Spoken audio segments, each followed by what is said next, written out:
Revenge films. My name is Catherine. I live at home with my husband Jonathan and his mother, Mrs. Smith.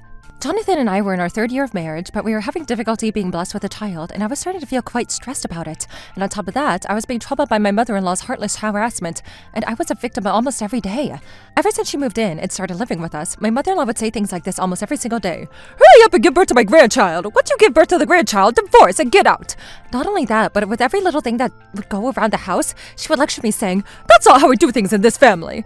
And with all the harassment after doing every chore around the house, I was honestly feeling defeated. When I would be feeling down about all of the verbal abuse that she was hurling at me, she would then say, "What a weak, pathetic wife," and she would take her anger out on me even more. One day, in the middle of winter, I was wiping down all the floors because I was ordered to by Mrs. Smith. "Who do you say you're allowed to wipe down the floors with warm water?" "Because if I wipe down the floors with cold water on a day like this, my hands are gonna get frostbite, ma'am." "Don't make excuses. Shut up and get the cold water now." "But please." "You're a useless, worthless wife that can't even give birth to a child. Who do you think you are taking an easy way out? Once you're finished with all the floors, you better wipe down all the windows and with water too."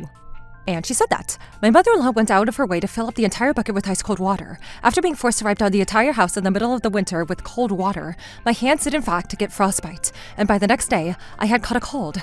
I was reaching my limit, so I vowed to talk to my husband about the next opportunity I could. However, I was finally able to tell Jonathan about his mother, what he was doing to me. His response was that I was being dramatic and exaggerating, and I was shocked. "What? I'm not exaggerating. That's exactly what happened. Please do something about it." It's not like my mom is doing it with any bad intentions. I'm sure it's not that bad, so just tolerate it. She has her troubles too. That was when I understood that I didn't have anybody on my side in this household, and the anger that I had inside of me towards my husband and his mother had reached its peak. It was the straw that broke the camel's back, and I had enough. I thought of a way to get revenge on them. From that day forward, I decided to record all the verbal abuse of his mother and saved all of them into a file. One day on a weekday, I confirmed that my husband was in the room next door before I started folding the cleaning laundry in the living room, and then I started singing a creepy chant in the creepy tone endlessly on repeat. A few minutes later, my husband flew into the living room where I was, completely pale in fear. What on earth is going on? What's wrong with you, Catherine? My husband was very clearly freaked out, so I stared blankly into space with empty eyes and put on my act. "It's my fault. It's all my fault. Just like Mrs. Smith always told me, traditional recipes passed down from generations of this household, and yet every single day, the measurements she gives me are different, and I can never get it right. Even when I'm folding the laundry every single day, there's a different way that's correct, and I can never get it right. And when she tells me that once I give birth to the grandchild to get out of this house, that she's going to raise the baby, and yet I can't get it right. It's all my fault." "Because you said that she doesn't have any bad intentions, isn't that right?" "I got married to you because I believed in you, so that's why I have to believe you. I have to believe you. And that's why, of course, Mrs. Smith doesn't have any bad intentions. That means it's all my fault. I can never get it right."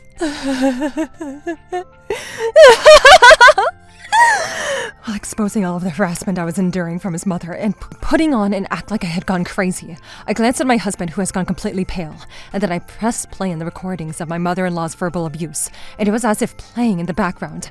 I continued with my act. "See, listen to this. Do you hear what your mother is saying? I've been trying to hold on to this for all this time, just to make sure that I never forget her words, that I am not worthy of her son, that I give birth, and I better move out immediately. I wonder why I'm not married in the first place. Just to birth a child? Just to take care of your mother? It's so strange, it's so strange. I thought I got married to the person that I love, and I should have found happiness, but I'm not happy at all. Why is it that I'm not happy? Why can't I be happy? But I thought that I got married to the person that I love the most in the world, which was you! I can't get it right." After I said that much, my husband finally cracked and he started to cry. He then stormed out of the room and straight over to his mother, who was having a cup of tea, and suddenly, then things turned into a shouting match between the two of them. This is all your fault, Mom! Because of you, Catherine has gone crazy! What are you going to do about it? "All I did was discipline her because she was so worthless." But there was no need to discipline her for anything! Catherine was doing just fine! She was doing more than enough for us! If you do anything further to hurt her, I'm never going to forgive you! What the hell is this? Where is this coming from? What's wrong with you? I'm your mother. You should just take my side and leave us alone. Are you planning on betraying your one and only mother? I overhear the two of them screaming at each other through the walls. While they were in a heated commotion, I quietly grabbed the car keys and snuck out of the house.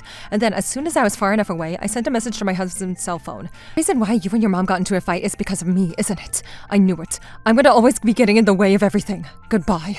After I pressed the send to those messages, I drove back to my parents' house, and then perhaps it all worked when I said that I was going to get married to the person I loved the most, which was you. I guess I can't get it right, because my husband must have changed of heart. Not long after that, I arrived at my parents' house. My husband showed up at the door, panicking. By that time, my parents had already heard the recordings of everything that my mother-in-law had said to me, and they were furious, especially because I told them what Jonathan's reactions were when I was trying to ask for help. They harshly scolded him, and it was decided that we were going to move out. My husband agreed that we wouldn't live with his mother anymore. After that, Jonathan became a different person and was fully on my side and started scolding his mother. But then, that only made his mother's attitude towards me even worse, and her bullying escalated. By the time that we finally packed up all of our belongings and were able to move out of the family home, his mother was hurling insults at me. Who the hell told you that you could walk out of this house like that? How dare you brainwash my son like that, you devil? Where do you think you're going, leaving an elderly lady all by herself? Who said I was brainwashed? I'm not brainwashed! You better think back to everything that you did and sit in that regret! You did this to yourself! How dare you speak to your mother like that? I am the one who raised you with all these two hands. You better not underestimate your mother. My mother-in-law was yelling at us from the top of her lungs, and we turned around and ignored her. After leaving the house, Jonathan and I successfully moved into a new place. After that, we've received multiple phone calls and messages from Jonathan's mother, but he continued to ignore every single one of them. As a result, after a couple of weeks had passed, she finally stopped trying to get in touch with us. That was when I was finally able to get a taste of peace and happiness. Once we started living somewhere else without her, I was no longer stressed as I used to be, and perhaps thanks to that, 3 months later, we discovered that I was pregnant. My husband and I were thrilled and shared in that happiness, and our connection as our husband and wife became even deeper. I actually felt like we were happier than we had ever been before. That was the first pregnancy, so of course I was filled with a lot of nerves, but my husband and my parents were both so supportive, and that the new baby steadily grew inside of me. Before I knew it, 9 months flew by, and in the 10th month, I was able to give birth to a healthy baby girl. We were a happy family of 3, and I felt like that I was on cloud 9. That is, until one day, around that time my daughter turned 6 months old, was when the incident occurred. I was slowly getting used to my new life as a new mother, finding a daily routine. One day, I was outside for my daily walk with my daughter in the baby stroller. I was pushing her along the park when suddenly I felt like I heard a sound of footsteps behind me, of someone running closer and closer to me. As soon as I recognized the footsteps were getting closer, I turned around, but it was already too late. To my disbelief, my mother-in-law had come running down the park, and before I could react, she snatched the baby stroller out of my hands and kidnapped my daughter inside of the stroller as she ran off. I immediately reacted. My mother-in-law already had a momentum and was running away, but I desperately chased after her. But unfortunately, I was in such a panic that I tripped and twisted my ankle and banged my knee on the pavement. My leg was in such pain that I was no longer able to run after them. I watched my mother-in-law disappear into the distance with my daughter in the stroller. I was already in tears, and I immediately picked up the phone to call my husband, sobbing. He said that he would contact the police station right away and have them launch a search for our daughter. Jonathan came rushing over to find me in the park, and we went to the police. I was in a complete state of panic, and my husband did everything he could to calm me down. What do we do? If only I had a proper grip on the stroller, none of this would have happened. It's all my fault. You didn't do anything wrong, Catherine. Please, don't blame yourself. All we can do is trust in the police and pray that our daughter is safe. Using various security camera footage, an investigation went smoothly, and finally they were able to locate my mother-in-law. She was discovered at a train station, waiting on the platform to board the train. The police on the scene rushed her, and they were finally able to arrest her. She was instantly taken in, and to our biggest relief, our daughter was safe. The police interrogated my mother-in-law, asking why she did this. Her response was that she wanted to raise a grandchild no matter what, and said that if I don't give the baby to her, that she was going to come back and kidnap her again from us and cause a commotion. The police gave her a stern warning not to come near the family ever again, and they let her go.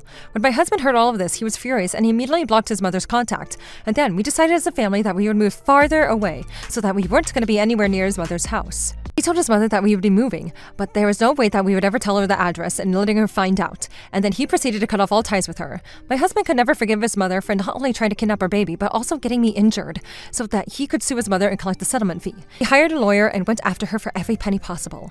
As a result, we were able to receive a full payment of a settlement fee from her, and we were able to successfully cut ties with her to never see her again. Mrs. Smith was living off her Social Security, but after having to pay the full settlement fee up front, she no longer had any money. I heard that she wasn't able to make ends meet and was getting ill. Currently, she is in and out of the hospital repeatedly being hospitalized, and eventually she'll have no other path but to take leave of rest for the rest of her life in the hospital bed. Perhaps she became lonely after getting sick, because over the years she sent me multiple emails to Jonathan asking forgiveness. She then begged for him to at least answer the phone, but Jonathan said that he had no intention of reconnecting with her, changed his email address, and cut off all ties with the mother once and for all. As for us, after all these years, we are finally freed from my mother-in-law's persistence, and all of my injuries from the kidnapping incident eventually healed. We are finally able to lead a peaceful life as a happy family of 3. From now on, we vowed that we are never going to get involved with Mrs. Smith ever again, and I'm looking forward to for the rest of my life with my amazing family. How was today's video? If you enjoyed it, please subscribe, like, and leave a comment. Stay tuned for more.